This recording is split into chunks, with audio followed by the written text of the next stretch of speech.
Hello everyone, this is Anushka Jayaraman, exercise 4.3 CBSE class 9. In countries, question number 8, in countries like USA and Canada, temperature is measured in Fahrenheit. Whereas in countries like India, it is measured in Celsius. Here is a linear equation that converts Fahrenheit to Celsius. F is equal to 9 by 5c plus of 32. Draw the graph of linear equation above using Celsius for x-axis and Fahrenheit for y-axis. So, in the கொடுத்திருக்க linear equation, so இதை ஒரு linear equation consider பண்ணி நான் என்ன பண்ணணும்னா ஒரு graph draw பண்ணணும். Right? So first அப்போ அதுக்கு என்ன x yக்கு பதிலாக இங்கே என்ன இருக்குன்னா fcன்னு இருக்குது. ஸோ ஃபர்ஸ்ட் நான் என்ன எழுதிக்கிறேன்னா f is equal to 9 by 5 into c plus of 32. So அப்போ c ஓட வேல்யூ தான் கொடுக்கணும். if c is equal to 0 means f is equal to 9 by 5 into 0 plus of 32 which is equal to 0 plus 32. This is 32. அடுத்து c is equal to some 15 கொடுக்குறேன். So ஈஸியாக cancel ஆகிற மாதிரி கொடுக்குறேன். So that I am able to calculate it easily.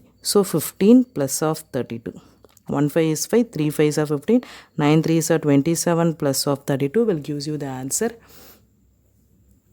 27 plus of 32, 3 2 4 5, 7 2 8 9, so 3 2 4 5, 15 9.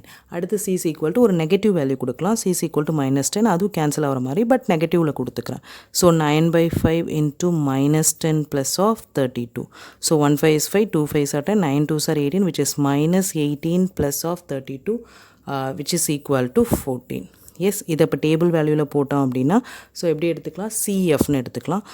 C is here and F is here. If C 0 means F is 32, C is 15 means F is 59 and C is -10 means F is 14.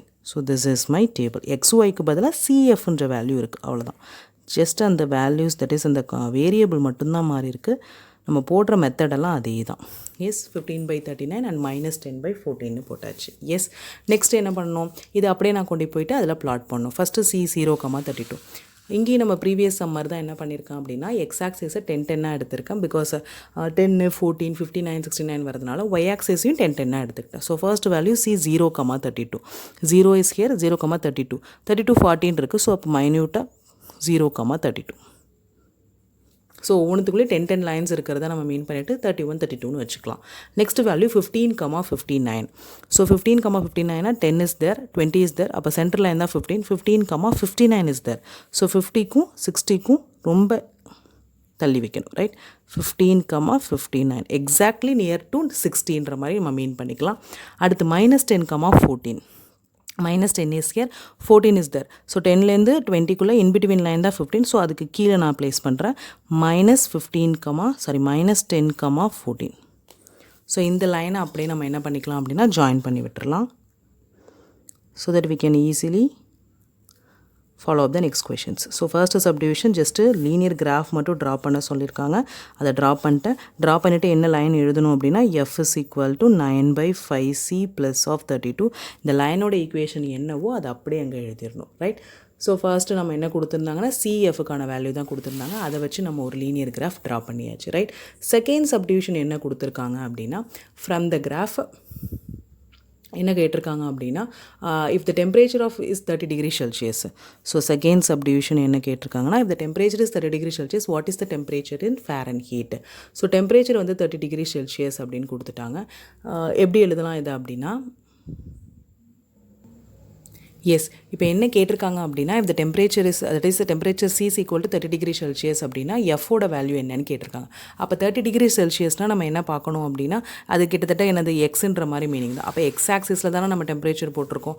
X ஆக்சிஸில் 30 degree Celsiusனால் எஃபோட value என்ன இருக்குது அப்படின்னு பார்க்கணும். Right, so அப்போ இந்த line எங்கே join ஆகுதுன்னு நம்ம பார்க்கலாம். ஃப்ரம் த கிராஃப்லேருந்தே நம்ம ஈஸியாக பார்த்துடலாம். ஸோ இந்த 30 degree Celsius போகும்போது எங்கே ஜாயின் ஆகுது அப்படின்னு நம்ம பார்த்துட்டோன்னா easily you can find it out. So 30 degree Celsius நான் கரெக்டாக எங்கே ப்ளேஸ் பண்ணுறேன் அப்படின்னா it should be here. So எங்கே இருக்குது 80ல் இருக்குது. அடுத்து என்ன வந்திருக்கு அப்படின்னா 85 தாண்டி 86ல் எனக்கு பிளாட் ஆகிருக்கு. ஸோ இந்த இடத்துல தான் எனக்கு பிளாட் ஆகிருக்கு. கரெக்டாக 30 டிகிரிலேருந்து நான் எப்படி பார்த்தேன் அப்படின்னா எக்ஸில் 30 degree எடுத்துக்கிட்டேன். ஸோ அப்போ எக்ஸில் 30 degree வைக்கும்போது இந்த லைனும் இந்த எக்ஸ் பாயிண்ட்டும் எனக்கு எங்கே ஜாயின் ஆகுதுன்னா கரெக்டாக எக்ஸாக்டாக 86ல். ஸோ ஃபர்ஸ்ட் என்ன பண்ணிட்டேன் சிசி ஈக்குவல் டு 30 டிகிரின்னு பார்த்துட்டேன். ஸோ அப்போ எக்ஸில் என்ன வேல்யூ வந்திருக்கு 30 டிகிரி வந்திருக்கு. இந்த லைனை நான் எங்கே ஜாயின் பண்ணுறேன் அப்படின்னா வேணால் ஜாயின் பண்ணி பார்த்துக்கலாம். நம்ம ஜாயின் பண்ணால் எக்ஸாக்டாக இது எங்கே போய் ஜாயின் ஆகுது அப்படின்னா 86ல் ஜாயின் ஆகுது. ரைட், ஸோ 86ல் ஜாயின் ஆகாதனால நம்ம என்ன எழுதிக்கலாம் அப்படின்னா ஃப்ரம் த கிராஃப்லேருந்தே C30 டிகிரி செல்சியஸ்னா which is equal to 86 degree எஃப்னு எழுதிக்கலாம். F is equal to 86 degree அப்படின்ற மாதிரி நம்ம மீன் பண்ணிக்கலாம். ரைட். ஸோ இதுக்கு தனியாக நம்ம கால்குலேஷன் போடணும்னு அவசியம் இல்லை. எக்ஸாக்டாக நம்ம என்ன பண்ணலாம்னா கிராஃப்லேருந்தே போடலாம். அதேமாதிரி எஃப் 95 டிகிரி செல்சியஸ்னால் சியோட வேல்யூ என்ன அப்படின்னு கேட்டிருக்காங்க. அப்போ எஃப் 95னா நம்ம என்ன பார்க்கணும், ஒய்யில் தான் 95 பார்க்கணும். ரைட். ஸோ ஒய் ஆக்சிஸில் நம்ம என்ன பார்க்க போகிறோம்னா 95 பார்க்க போகிறோம். ஸோ ஹியர் இட் இஸ் 95 கரெக்டாக 95 அப்படின்னா இந்த சைடு வந்திருக்கும். ரைட். இந்த 95 எங்கே ஜாயின் ஆகுதுன்னு பார்ப்போம். அது எங்கே ஜாயின் ஆகுதோ அந்த பாயிண்ட்டை தான் நம்ம எக்ஸாக்டாக என்ன சொல்ல போகிறோம் அப்படின்னா எக்ஸில் வந்து அது ஜாயின் ஆகிற பாயிண்ட்டை தான் நம்ம கரெக்டாக சொல்ல போகிறோம். So y is equal to 95 டிகிரினா இங்கே என்ன கரெக்டாக இங்கே ப்ளேஸ் ஆகுதுன்னா 35ல் இங்கே ப்ளேஸ் ஆகுது.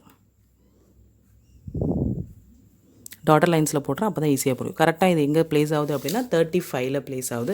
அப்போ y is equal to that is f is equal to 95னா சியோட வேல்யூ என்னவாக இருக்குன்னா 35 degree Celsius. 35 degree Celsius here. Right. So இப்போ லாஸ்ட் என்ன கேட்டிருக்காங்கன்னா அப்படின்னா we have c is equal to 0. c is equal to 0னா என்ன இருக்கும், எக்ஸாக்டாக நம்ம ஃபர்ஸ்டே பார்த்துருக்கோம் which is 32 டிகிரின்னு வந்திருக்கும் நமக்கு. கரெக்டாக. So c is equal to 0 அப்படின்னா we have f is equal to 32ன்னு வந்திருக்கு. ரைட். ஸோ அப்போ இங்கே என்ன எழுதிக்கலாம், f is equal to 32 degree. அடுத்து f is equal to 0 அப்படின்னா அதை மட்டும் தான் நம்ம போடணும். அப்போ f is equal to 0னா 0 is equal to 9/5 into c plus of 32. அப்போ 9/5 into c is equal to minus 32. c is equal to minus 32 into 5/9 வந்துடும். கரெக்டாக. So minus 32 into 5/9. அப்போ c is equal to minus 17.8ங்கிறது தான் நம்மளோட degree. 17.8 டிகிரிங்கிறது தான் நம்மளோட exact value. Right. So இப்போ இதில் இதை மட்டும் கண்டுபிடிச்சாச்சு. c is equal to 0னா எக்ஸாக்டாக நமக்கு எஃபோட வேல்யூ தெரியும், 32ன்னு போட்டோம். பிகாஸ் டேபிளில் நம்ம அதை யூஸ் பண்ணியிருக்கிறதால அதை அப்படியே எடுத்து போட்டோம். But f is equal to 0னா c value என்னன்னு தெரியாது. அப்போ f வேல்யூ 0 போட்டு 9/5 into c plus of 32. 9/5 c is equal to minus 32. c is equal to minus 32. 9/5 அந்த பக்கம் போச்சுன்னா 5/9 which is c is equal to minus 17.8 degree. Yes. Okay. So last question என்ன கேட்டிருக்காங்க அப்படின்னா also from f is equal to c. f cயும் நியூமரிக்கலாக equal அப்படின்னா என்ன எடுத்துக்கணும் அப்படின்னா அப்போ இந்த ஈக்குவேஷன் எடுத்துக்கலாம். f is equal to 9/5. cக்கு பதிலாக திருப்பி நான் f போடுறேன் plus of 32 because f is equal to cன்னு கொடுத்ததுனால. அப்போ என்ன பண்ணலாம், f minus of 9/5f is equal to 32ன்னு எழுதலாமா? எஸ். எல்லாத்தையும் ஒரு சைடு கொண்டு வந்துட்டேன். 9/5fனா இங்கே என்ன வரும், minus 4/5f is equal to 32ன்னு வரும். Correct. Minus 4/5 is equal to 32. இதுலேருந்து நம்ம என்ன எடுத்துக்கலாம் அப்படின்னா f is equal to minus 40ன்னு எடுத்துக்கலாம். Right. So minus 4னா 1 4 is 4, 8 4 1 4 is 4, 8 4 32. f/5 is equal to 8ன்னு வரும். f is equal to 5 8 40. இங்கே மைனஸ் fன்னு இருக்குது. அப்போ minus 5f is equal to minus 40. f minus 40னா cயும் minus 40 தான். Because in this case f is equal to c. Yes. Thank you students.